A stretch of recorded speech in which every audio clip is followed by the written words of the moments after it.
Daily Mail columnist and Fox News regular Katie Hopkins discussed the terror attack in London in the wake of it on Fox and Friends, and she said something that was stunning. I mean, you know, Fox News is Fox News, and you really expect a lot of loathsome, dumbass stuff to come out of there.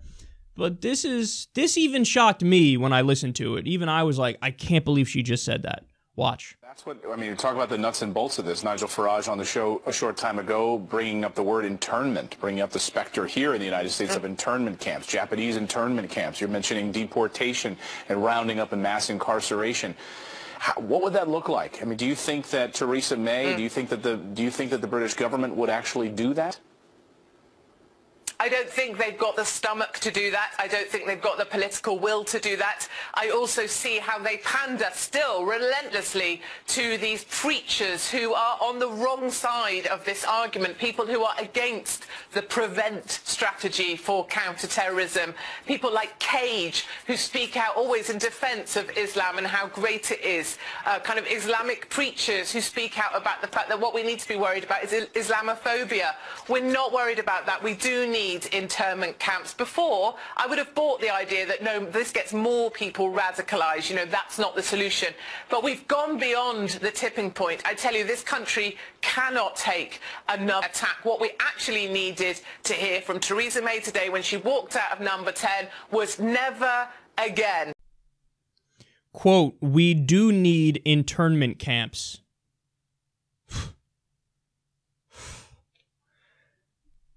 I can't believe we're really having this conversation in 2017. We didn't learn the lessons of history.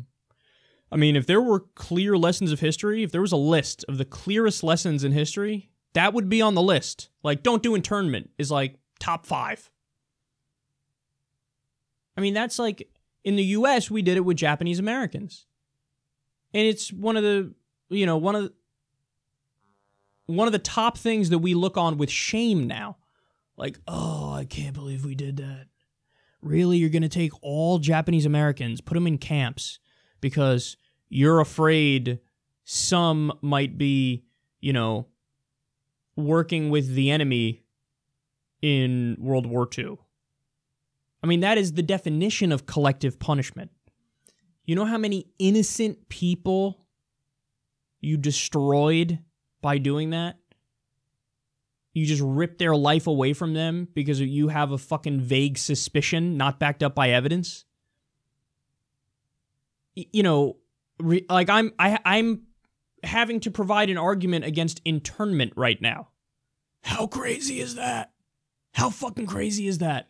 And also, note the irony of this, because it's people on the right who nowadays love to talk about how, you know, the problem with the left is they're collectivists. We're individualists here on the right. We don't judge people on arbitrary, you know, characteristics like skin color. We judge people based on their character, based on the merits, and we go individual by individual. We're individualists, they're collectivists, and collectivism is a scourge, and individualism is correct. Well, what the fuck do you think an internment camp is? That is not only collectivism, it is the worst incarnation, is that the word I'm looking for? Of collectivism. That's the worst example. That's the worst kind of collectivism. I'm going to judge all of you. Well, hey, you're part of a group. I don't like that group. That group is Muslims. Guilty enough. If you're Muslim, guilty enough. You know, are you a jihadist? I don't know, but I'm not going to risk it. If you're Muslim, close enough, let's put you in the camp. That's what an internment camp is. What the fuck do you... That's what it is. I don't know, on this, based on the fact that you're part of this group, guilty enough. So, you know, we'll put you in a camp and, yeah, you're on your own. You're guilt by association. Again, another hallmark of collectivism. Guilt by association. Not, hey, you are an individual, I will judge you on a case-by-case basis, let me learn about you. Okay, you're a Muslim. What kind of Muslim are you? Oh, you're an Ahmadiyya Muslim.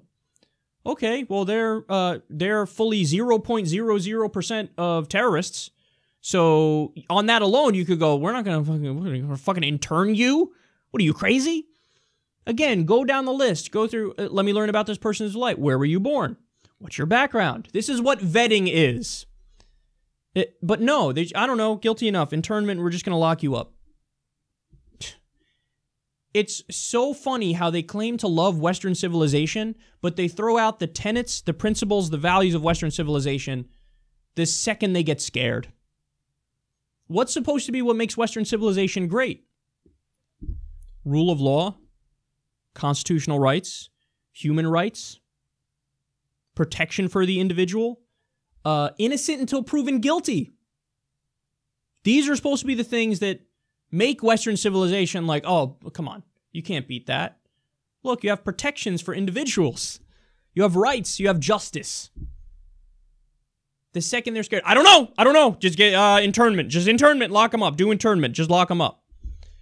The logic, there's no logic to that.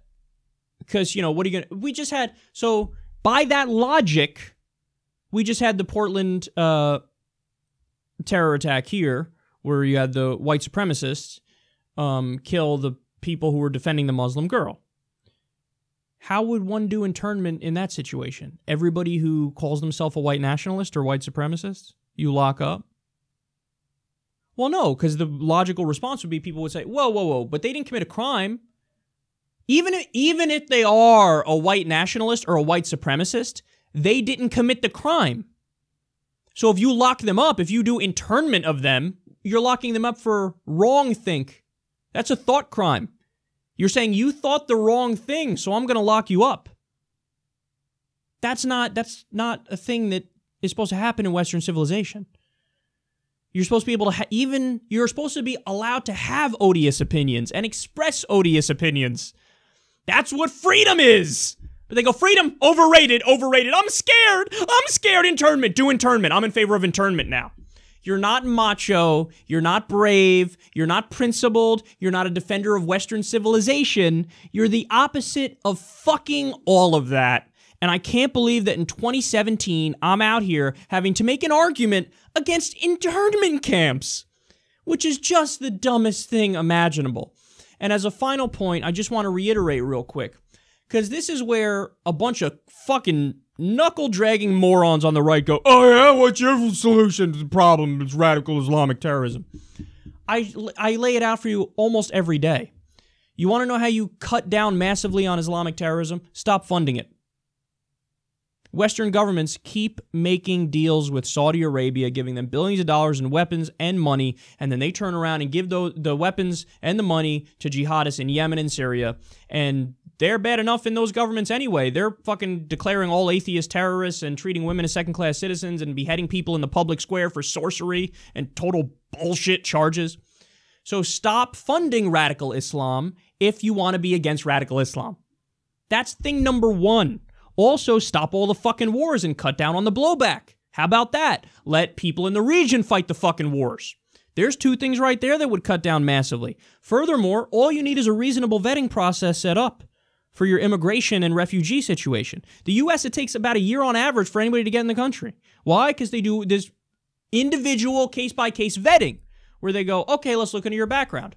Do biometric screening. Have 6 different or more government agencies look into you, do various interviews with you.